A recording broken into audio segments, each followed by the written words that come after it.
Hey y'all, it's time for Coffee and Cameras.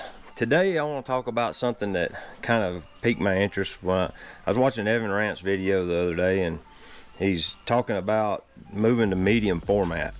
And it got me to thinking, who is medium format genuinely for? Is it just basically preying on the gear collector who has gear acquisition syndrome, or is it for the person who is actually trying to do a certain kind of photography, or is it just another option?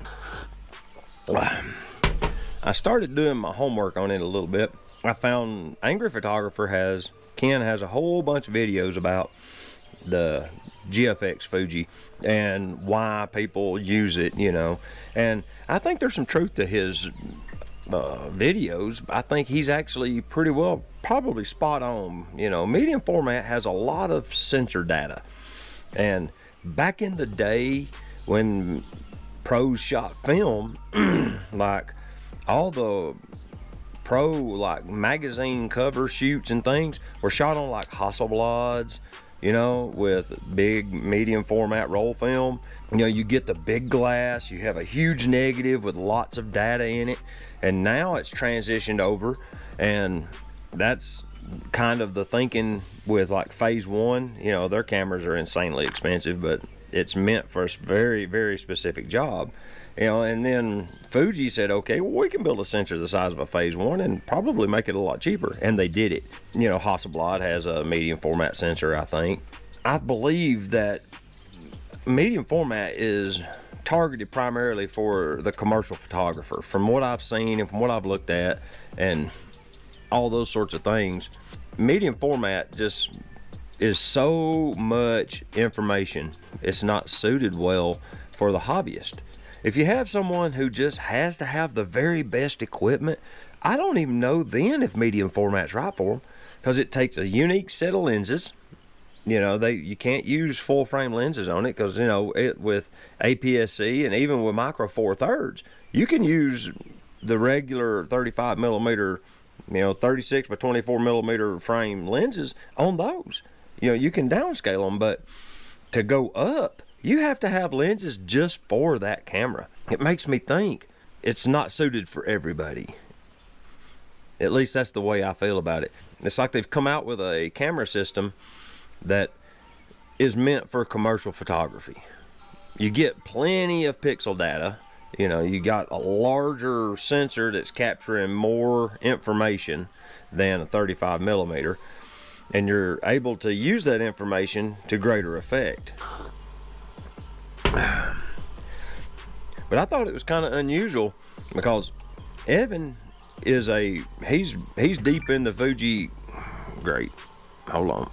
It just kind of surprised me to see Evan come out with that video talking about how he's possibly going to get a medium format camera when he's been in the APS-C camp, far as I can tell, the whole time. He does have a D810, and he does his commercial shoots with it. I guess he's gotten successful enough that he thinks he needs the medium format sensor. The D810 is a phenomenal professional camera, and it surprises me that, because he's very frugal, he's very smart in his purchases. He doesn't just go out and drop money on this or that. You never see him buying new glass. You never see him buying cameras just to buy them. He'll typically sell one, recoup his investment before he buys a different one. It's not like me, where I'll order this $9 lens off eBay this week and this is $11 lens off eBay that week, and we'll just see how they turn out. He don't do that at all.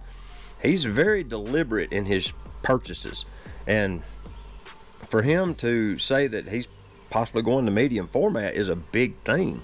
I just wonder what convinced him that sensor size being that much bigger is going to bring him that much more return on his investment. You know what I'm saying? Because it's going to force him to buy new lenses. He's going to have to get at least one or two lenses that he shoots commercial photography with, or he ain't even going to be able to use it. I don't know. I don't even think the Fuji, what they call it, X series lenses like my X-T3 has, will even fit it. I think it even has a larger bayonet. So I don't know. It's kind of surprising. The whole medium format sensor thing just surprises me how many people jump on board with it. I have seen people come to those climbing competitions I'll photograph, you know, where our kids are all doing the rock climbing thing. And I've seen a couple of medium format Hasselblads there. I mean, people buy them, surprisingly enough. But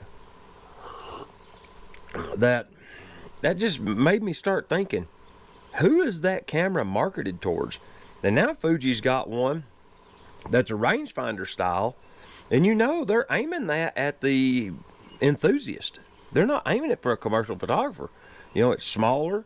It's designed in such a way just to make it fun to shoot with. It's like they're trying to hop straight over full frame sensors and not even worry with them. You know, it's strange to me how they'll do that. So what do you think? Do you think medium format's aimed at the commercial photographer, or is it aimed at the enthusiast who's trying to figure out, you know, what he wants to do? I mean, those cameras are expensive. They're very expensive cameras. So it makes me think they're pricing them into the pro range. That's what I think. They're pricing them to where pros are looking to buy them. You know, they're targeting a very specific demographic with those cameras. If you was going to jump into, let's say you have an APS-C camera system now, you know, and you had APS-C lenses, you know, you had the Fujinon APS-C lenses, and you were considering going to a larger format sensor, would you consider full frame or would you consider medium format? I mean, to me, it just seems like it makes sense to go full frame if you're an enthusiast or even a working pro. I'll just be honest with you, unless you're shooting, you know, fashion in a studio, or you're doing product photography in a studio and you're doing maybe very, very high quality product photography, you know, like maybe high-end Swiss watches, or maybe photographing exotic sports cars, or, you know, you see where I'm going with this, with luxury items, more or less. And, you know, I can see the value in using medium format to do that, but I really don't see it bringing the value to just regular product photography even. I mean, my D810 with this 36 megapixel sensor takes incredibly detailed photographs if you do product photos with it. If you shoot off a tripod and you shoot with studio flash, it's incredible the level of detail it produces. So I can't imagine needing even more detail than what that camera's producing. I mean, even Evan's talking about how his 36 megapixel D810 is working just fine and how it's earned him a really good living. He even said that in the same video. So it just begs the question, who's it for? Y'all leave your comments down below and let me know. So if you like the videos, hit the like button. I'd really appreciate it. And if you like the channel, there's a subscribe button. There's a notification bell if you want to be notified and all that sort of stuff. I try to do these coffee and camera videos on Wednesdays, and I'll try to drop a regular either tutorial or lens review or just me out shooting or what have you on the weekend. So until next time, this is David, the Georgia photographer. Get your gear out and go take some pictures with it. Y'all have a good one. Well, take care. Bye-bye.